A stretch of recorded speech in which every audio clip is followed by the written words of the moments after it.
तो हेलो दोस्तों, स्वागत है आप सभी का हमारे यूट्यूब चैनल अलगादुरो क्लास में। आज के इस क्लास में देखने वाले हैं जीके के मोस्ट इंपॉर्टेंट क्वेश्चनों को देखने वाले हैं। तो आज के इस क्लास में आप सभी को बताने वाले हैं बिहार एसएससी इंटर लेवल से संबंधित प्रश्नों को आज देखने वाले। तो सारे प्रश्न आप सभी के लिए यहाँ पे प्रीवियस क्वेश्चन होगी और ये एग्जाम में आपको प्रीवियस क्वेश्चन ही पूछा जाते हैं लगभग में। तो ये आप सभी को याद रखना है, इस सबका प्रीवियस क्वेश्चन को आप सभी कराने वाले हैं। तो जीके सेट जो है आप सभी का फर्स्ट नंबर सेट से करा रहे हैं, तो इस पर जुड़ जाइए अलगादुरो क्लास पे और चैनल को जो है सब्सक्राइब जरूर कर लीजिए। चलिए वीडियो को शुरू करते हैं। फर्स्ट नंबर क्वेश्चन यहाँ पे आता है, केंद्रीय जल एवं विद्युत शोध केंद्र कहाँ पे अवस्थित है। विद्युत शोध केंद्र जो है वो कहाँ पे अवस्थित है, तो ये आपको अवस्थित है खंगरवासला में अवस्थित है। आपका विद्युत शोध केंद्र जो है वो खंगरवासला में अवस्थित है। नेक्स्ट क्वेश्चन आएगा यहाँ पे, 1857 की क्रांति में निम्नलिखित में से किसने एक मित्र द्वारा धोखा मिला था। मित्र द्वारा धोखा जो मिला था वो किन शासकों को मिला था 1857 के क्रांति में।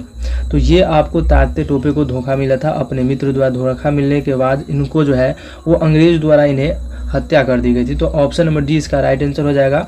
अगर पूछा जाए 1857 क्रांति में निम्नलिखित में से किसने मित्र द्वारा जो धोखा मिला था, तो ये आपको तात्या टोपे को मिले थे। नेक्स्ट क्वेश्चन आएगा यहाँ पे, राज्य के नीति निर्देशक तत्व का वह कौन सा जो सिद्धांत महात्मा गांधी के दर्शन से जुड़ा हुआ है। महात्मा गांधी के दर्शन से जुड़ा हुआ है वो राज्य के नीति सिद्धांत के कौन से दर्शन से वो जुड़े हुए हैं। तो ये आपको जुड़े हुए हैं ग्राम पंचायतों की स्थापना से जुड़े हैं। तो ऑप्शन नंबर यहाँ पे बी हो जाएगा, ग्राम पंचायतों की स्थापना से जुड़े हुए हैं, महात्मा गांधी के दर्शन से जुड़ा हुआ है। तो ऑप्शन नंबर 20 का राइट आंसर हो जाएगा। नेक्स्ट क्वेश्चन आएगा यहाँ पे, हड़प्पा सभ्यता संबंधित है। हड़प्पा सभ्यता जो संबंधित है वो किस युग से संबंधित है, तो ये आपको संबंधित किस युग से है, तो आपको कांस्य युग से संबंधित है हड़प्पा सभ्यता। अगर पूछा जाए कि हड़प्पा सभ्यता की खोज जो कब सर्वप्रथम किसने किया था, तो ये आपको दयाराम साहनी द्वारा किया गया था। इसको याद रखना है, दयाराम साहनी द्वारा किया गया था। कब, तो 1921 में किया गया था। हड़प्पा सभ्यता के लोग जो थे वो शहरीय थे या आपको गांव वाले थे, तो ये आपको नगरीय या शहरीय बोलिए, ये आपको ऐसे नगरीय वाले शहर था ये आपका। नेक्स्ट क्वेश्चन आएगा यहाँ पे कि भारत तथा चीन के बीच सीमा बनने वाली रेखा क्या कहलाती है। भारत और चीन के बीच जो सीमा रेखा जो बनती है वो सीमा रेखा को जो है क्या कहा जाता है, तो ये आपको मैकमोहन रेखा कहा जाता है। क्या कहा जाता है, मैकमोहन रेखा जो कहा जाता है वो भारत और चीन के बीच जो है वो सीमा रेखा बनती है। रेड क्लिफ रेखा की बात की जाए तो कौन से हो जाएंगे, रेड क्लिफ जो है आपको बनती है किसके साथ, तो भारत और पाकिस्तान के बीच बनती है। डुरंड रेखा की बात की जाए तो डुरंड रेखा जो है अफगानिस्तान और पाकिस्तान के बीच बनती है। नेक्स्ट क्वेश्चन आएगा यहाँ पे, चीनी यात्री हैंसोंग ने भारत का भ्रमण किया था किनके शासनकाल में। चीनी यात्री हैंसोंग ने आए थे भारत में किनके शासनकाल में आए थे, तो ये आपको आए थे किनके शासनकाल में, तो ऑप्शन नंबर यहाँ पे सी हो जाएगा, हर्षवर्धन के शासनकाल में हैंसोंग ने आए थे। हर्षवर्धन के शासनकाल में उन्होंने यात्रा किया था, भ्रमण किए थे। तो ऑप्शन नंबर यहाँ पे सी इसका राइट हो जाएगा, हैंसोंग हर्षवर्धन के शासनकाल में आए थे। नेक्स्ट क्वेश्चन आएगा यहाँ पे, संपूर्ण क्रांति का नारा जो किसने दिया था या आह्वान जो था किसने किया था। संपूर्ण क्रांति का नारा आपको किसने किया था, तो जयप्रकाश नारायण ने किया था। ऑप्शन नंबर डी इसका राइट आंसर हो जाएगा।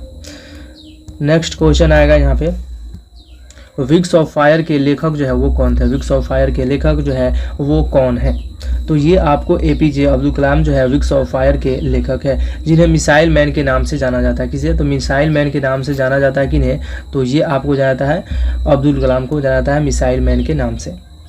नेक्स्ट क्वेश्चन आएगा यहाँ पे, भाखड़ा नागल बांध जो है स्थित है कहाँ पे स्थित है। भाखड़ा नागल बांध जो है वो कौन से नदी पे अवस्थित है, तो भाखड़ा नागल बांध जो है आपका यहाँ पे सतलुज नदी के किनारे अवस्थित है। कहाँ पे, सतलुज नदी के किनारे जो है भाखड़ा नागल बांध जो अवस्थित है।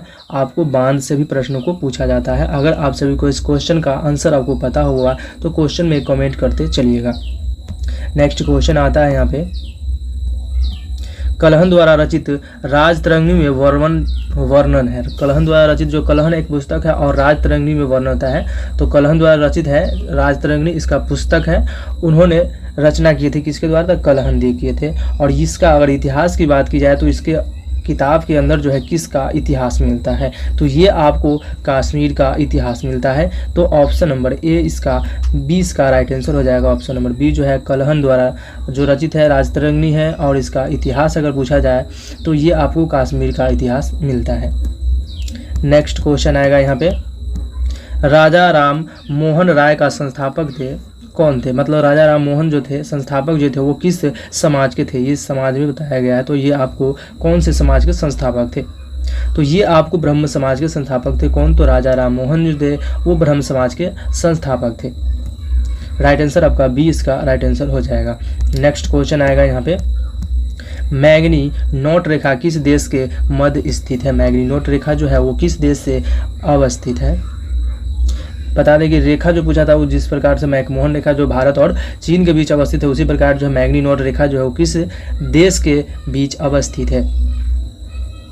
तो ये आपको अवस्थित है फ्रांस और जर्मनी के बीच। तो ऑप्शन नंबर यहाँ पे सी इसका राइट आंसर हो जाएगा। फ्रांस और जर्मनी के बीच जो अवस्थित है मैग्नी नोट रेखा अवस्थित है। नेक्स्ट क्वेश्चन आएगा यहाँ पे, सतलुज नदी का उद्गम जो हुआ था वो कहाँ में हुआ था? मतलब किस देश में सतलुज नदी का उद्गम हुआ था? तो ये आपको चीन में हुआ था। ऑप्शन नंबर 20 का राइट आंसर हो जाएगा। चीन में हुआ था, सतलुज नदी का उद्गम जो हुआ था वो चीन में हुआ था।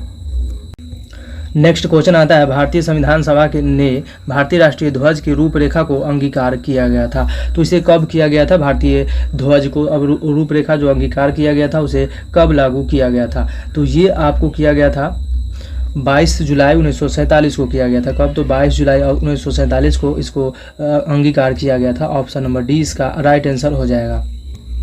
नेक्स्ट क्वेश्चन आएगा यहाँ पे, भारत में श्वेत क्रांति के जनक किन्हें माना जाता है? भारत में श्वेत क्रांति के अगर जनक माना जाए तो किसे माना जाता है? तो ये आपको माना जाता है डॉक्टर वी कुरियन को माना जाता है। श्वेत क्रांति का जनक जो है वी कुरियन को माना जाता है। श्वेत क्रांति के अंतर्गत क्या आता है? तो ये आपको दूध उत्पादन में आता है। किस उत्पादन में?